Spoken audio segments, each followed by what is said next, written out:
So now we will talk about the sources of supply of foreign exchange. So in the demand, whatever factors we studied in demand, opposite will happen in supply. Now in supply, the very first in demand of foreign exchange, we had imports. So the supply of foreign exchange, we will have exports. In export, whenever we are exporting commodities to abroad countries, we are earning foreign currency. Okay, so this is the first supply. Next is foreign tourists in India. When foreign tourists come from abroad to India, in the demand it was we were going to abroad. So we had to have that foreign currency so that we can spend in abroad. So we demanded that. Here when foreign tourists are coming from abroad to our country, they are spending their currency in our country. So their currency is a foreign currency to us. So it is again a supply in the foreign currency when tourists are coming from abroad to our country. Third is remittances by Indians working abroad. In demand it was remittances of foreigners working in India.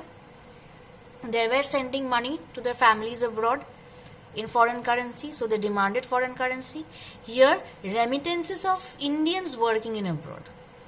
Now when the Indians working in abroad send money to their homes, we are earning foreign currency because they are sending from there.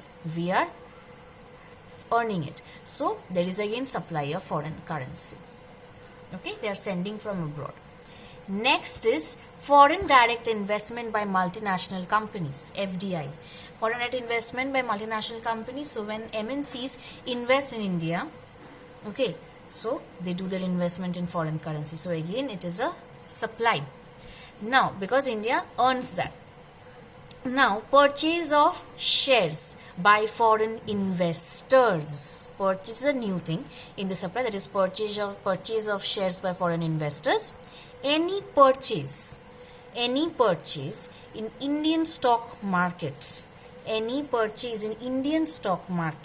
by foreign investors means they are investing, means they are paying us in foreign currency. Any purchase in Indian stock market by foreign investors means they are paying us in foreign currency, and again it's a flow or supply in the foreign currency. Okay. Next is deposits by non-residents Indians, that is deposit by the NRIs. NRIs full form is non-resident Indians. Okay, so deposit by the NRIs is also taken into account as a supply or flow into the foreign exchange or supply of foreign currency. So exports, foreign direct investment by MNCs, remittances sent by Indians working in abroad. Number 4 is foreign tourists coming to India. Okay. Fifth is purchase of shares by foreign investors, and the last is deposits by the NRIs. These are the factors affecting the supply of foreign currency.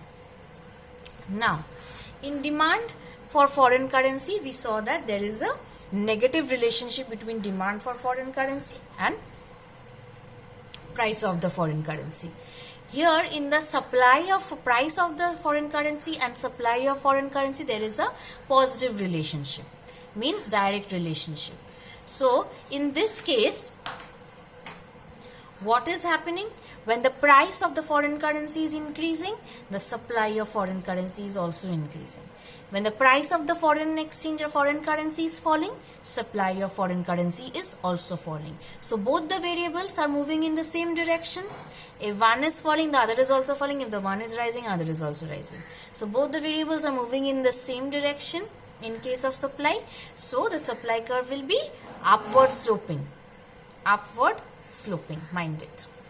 Now we will see now we talked about the relationship. Now we will move to the diagram of the relationship between the supply of foreign currency and the price of foreign currency.